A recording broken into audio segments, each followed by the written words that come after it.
Bonsoir, bonjour. Voilà, je suis là. C'est ce moment de la semaine où je fais ma vidéo et voici maintenant, encore pour la deuxième fois, la version française. Vous avez pu tolérer mon accent, j'en suis désolé. On dit que c'est charmant, mais moi j'ai du mal. Il va falloir que je m'y habitue. Et bon, voilà, qu'est-ce que j'ai fait aujourd'hui, cette semaine? J'ai commencé à transplanter mes bébés dans le potager. J'ai commencé avec tout ce qui est kale, choux, patates, la pomme de terre, le maïs, le quinoa, des choses comme ça, des choses qui tolèrent un peu le froid parce que à partir de demain, entre le 11 et le 13 mai, c'est ce qu'on appelle en France les saintes glaces. C'est un dicton du Moyen Âge qui disait qu'à cette période-là, on ne plante pas avant parce qu'il peut toujours geler. Et mine de rien, on dit que c'est qu'une superstition, mais mine de rien, c'est prédit que demain soir, il va faire 2 degrés. Alors ça veut dire que peut-être il va geler. Et du coup, j'ai bien fait de ne pas prendre ce risque. Et voilà, je vais vous montrer ce que j'ai fait alors. Je suis au carré tout au bout du potager. Et là, j'ai planté ici sur la côté droite et puis les 2 tiers à chaque bout de l'autre côté, des pommes de terre qui avaient déjà des petits œillets.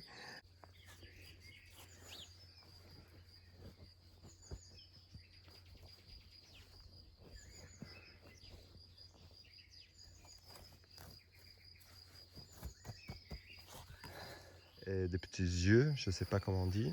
Et au milieu, mes bébés, c'est des brocolis qui ne vont pas trop mal, mais je pense qu'il va falloir les protéger parce que je vois qu'il y a des petits trous et j'ai été averti que les oiseaux, ils adorent les petits feuilles jeunes. Alors je vais mettre un filet pour protéger.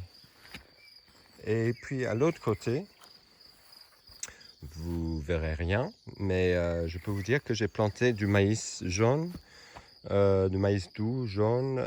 J'ai planté aussi des petits pois et des pois gourmands parce que ça marche très bien ensemble. Comme j'ai dit avant, ça fixe le nitrogène, que les maïs en sont des grands consommateurs.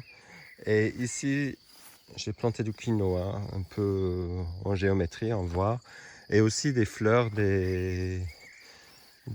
comment on dit en français, j'ai oublié le nom m'échappe, nasturtiums, c'est des, j'ai oublié. Après tout, ce n'est pas trop grave. Et puis ici, je vais vous montrer, j'ai planté du kale. Là, le kale qui est censé être un grand superfood. J'ai planté 2 variétés.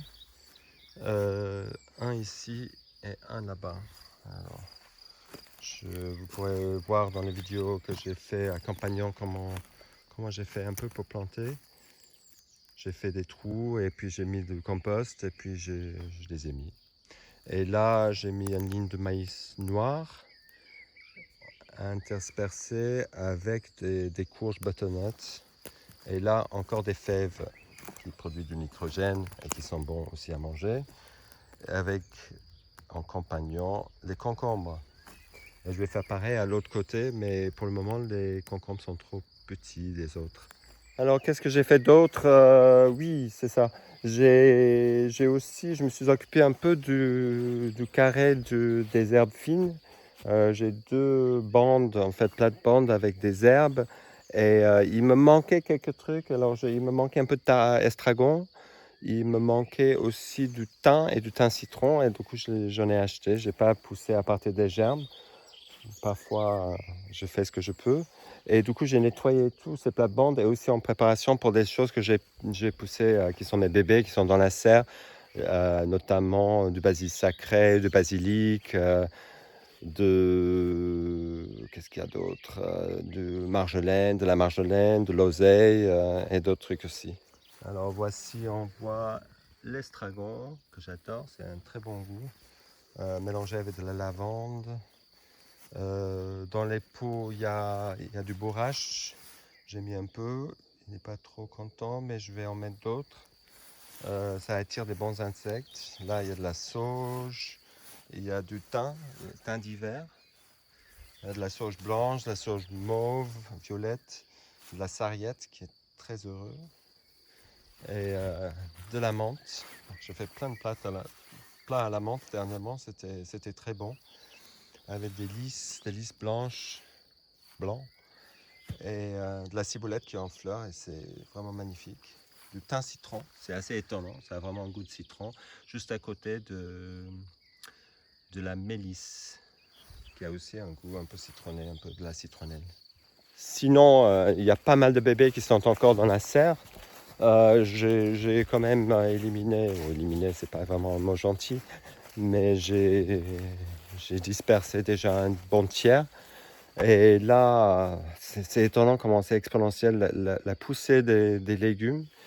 Ils ont grandi énormément cette semaine. Et là, je vais vous montrer ça. Comme vous voyez, ça c'est des pois gourmands qui étaient, je pense, peut-être 60% de cette taille-là, avec ces fleurs qui sont vraiment étonnantes, tout simples, mais d'une délicatesse que j'adore. Elles sont vraiment très belles. Et sinon, il y a les haricots qui commencent à bien grandir, ils commencent à faire des petites bourgeons de fleurs, le curcuma qu'on voit là. Très content. Et la coriandre aussi, c'est dingue comment il a poussé. On dirait déjà des petits bouquets. Il y en a qui n'aiment pas ça, mais moi j'adore. Basilic sacré. Mon citronnier, il va pas bien depuis un moment. Il a des feuilles jaunes.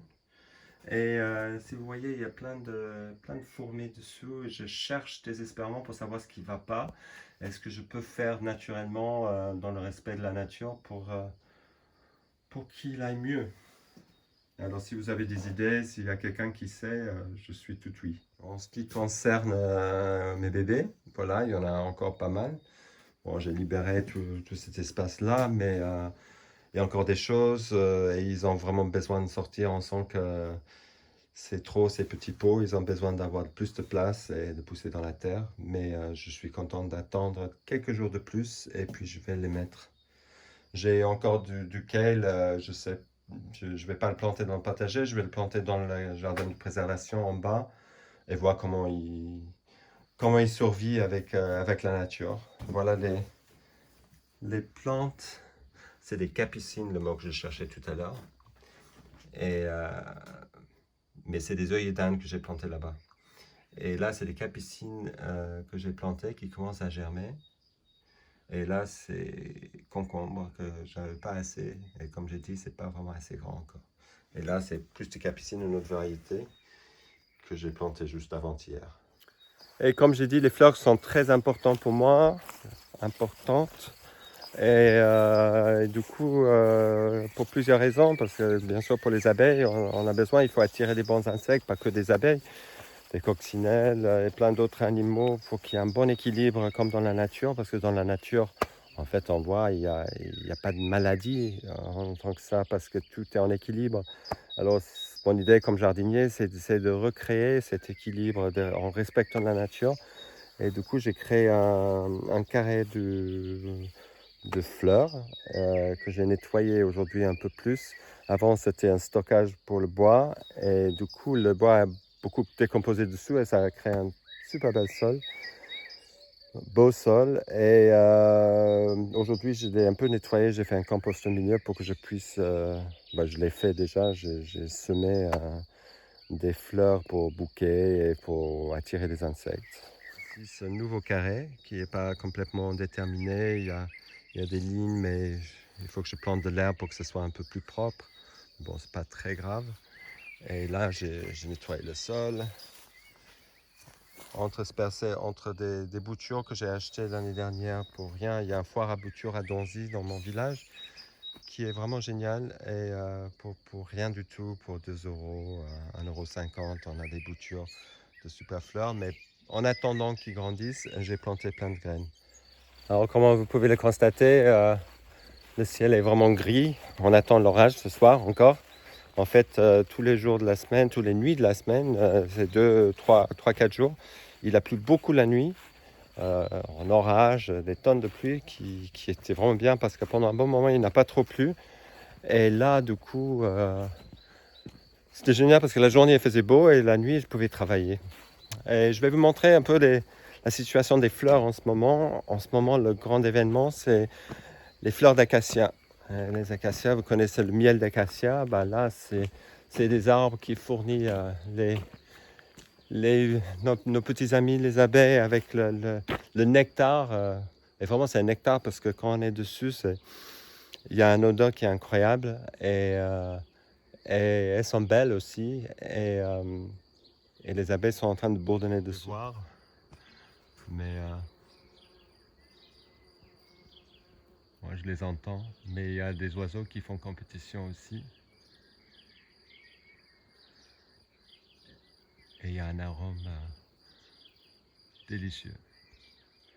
Et parlant d'arôme, il faut que je mentionne aussi un invité spécial. C'est une rose que j'ai achetée il y a 2 ans peut-être. Il n'a pas trop fleuri jusque-là. Et là, il a fait une rose merveilleuse. Et j'ai acheté aussi pour l'arôme parce que, comme j'ai dit, j'adore les fleurs qui ont de l'arôme. Et là, je vais vous montrer ça parce qu'il est sublime. Regardez-moi ça. C'est vraiment spectaculaire.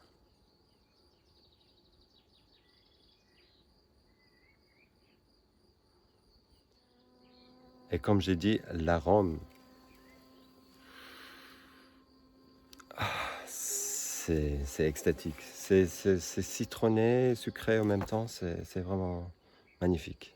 Et la dernière chose dont je voulais vous parler, bon, peut-être c'est pas la dernière chose, mais une des dernières choses, c'est une fleur encore qui a encore un arôme sublime. Ça s'appelle le jasmin des poètes. Je pense que c'est Seringa ou Seringata, le nom latin. Et c'est une fleur très simple, mais encore avec cet arôme qui me fait tomber par terre. Voici, je l'ai acheté encore en coupure. Je pense que ça a dû coûter 1,50 € ou 2 €. Et c'était juste une bouture. J'en ai 2.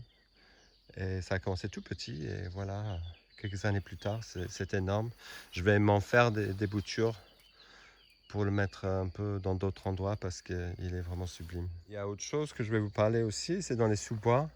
J'ai la chance d'avoir des multitudes d'asperges sauvages. Voilà. J'ai du mal à faire le point.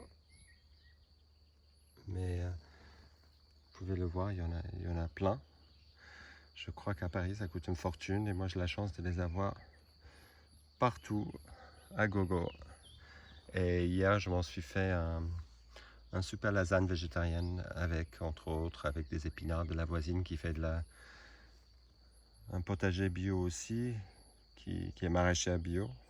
Je suis content que j'ai pu faire ça encore pour vous et j'espère que ça vous a plu.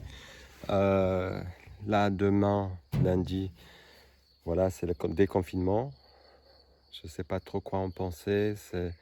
Moi, la vie ne me change pas tellement. Je vais rester là pendant un petit moment encore. Mais je suis un peu appréhensif, je pense comme beaucoup de monde. C'est le retour à la soi-disant normale, mais qu'on a peut-être envie de changer de cette normale qui était complètement anormale et aller vers autre chose. En même temps, il y a le peur de cette maladie on n'en sait pas, on n'en sait rien vraiment. Et je pense qu'il faut faire attention. J'ai lu des histoires que pendant la grippe espagnole, la deuxième vague était beaucoup pire parce que les gens, ils en avaient marre du confinement et justement, ils sont sortis pour faire la fête à la fin de la Première Guerre mondiale. Et du coup, c'était vraiment un cataclysme. Alors, faites attention à vous. J'espère que vous vous porterez bien, vous prenez soin de vous. Et j'espère vous voir la semaine prochaine. Je vais vous laisser encore avec une vue que j'aime beaucoup.